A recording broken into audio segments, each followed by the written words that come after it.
안녕하십니까. 이어서 경남 뉴스입니다. 어제부터 최고 100mm 이상의 비가 내린 경남 지역은 내일 새벽 대부분 지역에서 비가 그치겠습니다.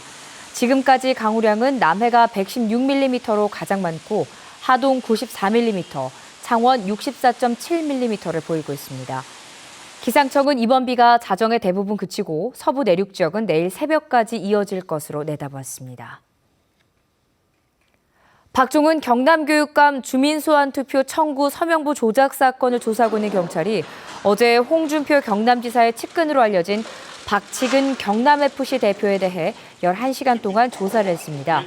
경찰은 어제 조사에서 박 대표에 대해 서명부 조작 지시와 현장에서 발견된 주소록의 출처 개입 등 서명부 조작 의혹에 개입했는지 여부를 추궁했지만 박 대표는 혐의 사실을 부인한 것으로 전해졌습니다. 살인, 강도 등 강력범죄 국내에서 해마다 3만여 건이 발생하는데요. 범죄 피해자의 회복을 도울 경제적 지원이나 전문 심리 치료는 아직 부족합니다. 차주아 기자가 보도합니다. 새벽 3시쯤 귀가하는 20대 여성을 한 남성이 뒤쫓습니다. 남성은 2시간 넘게 집 주변을 맴돌더니 가스관을 타고 여성의 집으로 침입합니다. 27살 안주경 씨가 20대 남성에게 목숨을 빼앗긴 사건입니다. 안 씨의 가족들은 석 달이 지나도록 충격에 빠져 있고 외상 후 스트레스 장애를 앓고 있습니다. 그냥 맨정신에 있으면 술로 안만 보고 자면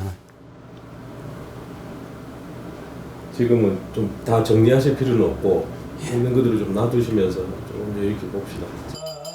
범죄 피해자와 가족들은 사건 후 충격에서 회복이 쉽지 않습니다.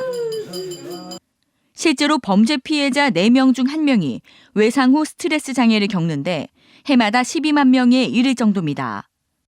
하지만 제도적 지원을 받기는 어렵습니다.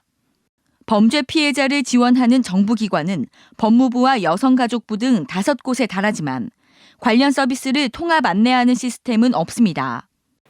범죄 피해자 지원센터도 한시적인 경제적 지원에 그치고 정부의 심리치료 전문기관은 전국 8곳, 경남은 아예 없습니다. 피해자는 어떻게 보면 범죄 사건의 하나의 당사자이면서도 불구하고 범죄 사건을 증언해주고 범죄 사건이 있었던 것을 증명해주는 어떤 도구로 전락해버린 부분. 범죄 피해자들은 끊이지 않는 고통 속에 제도적 지원을 제대로 받지 못하고 무너진 삶 속에 갇혀 있습니다.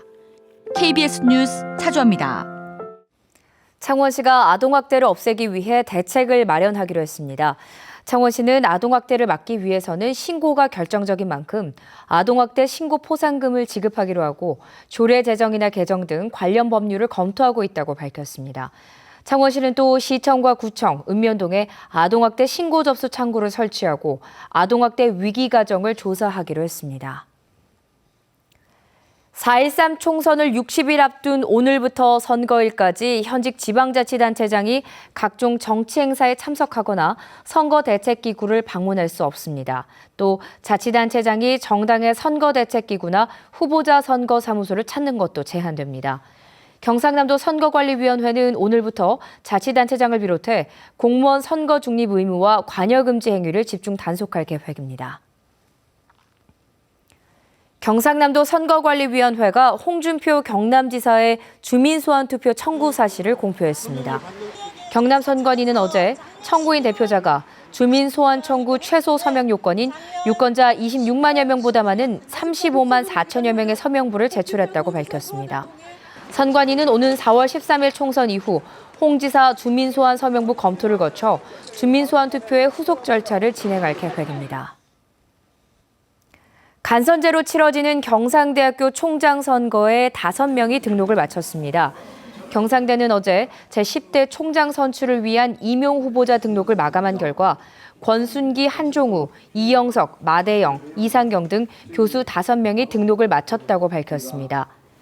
간선제로 치러지는 이번 총장 선거는 교원과 직원, 학생 등으로 총장 임용 추천위가 결성돼 후보자 2명을 선정합니다. 지금까지 경남 소식이었습니다.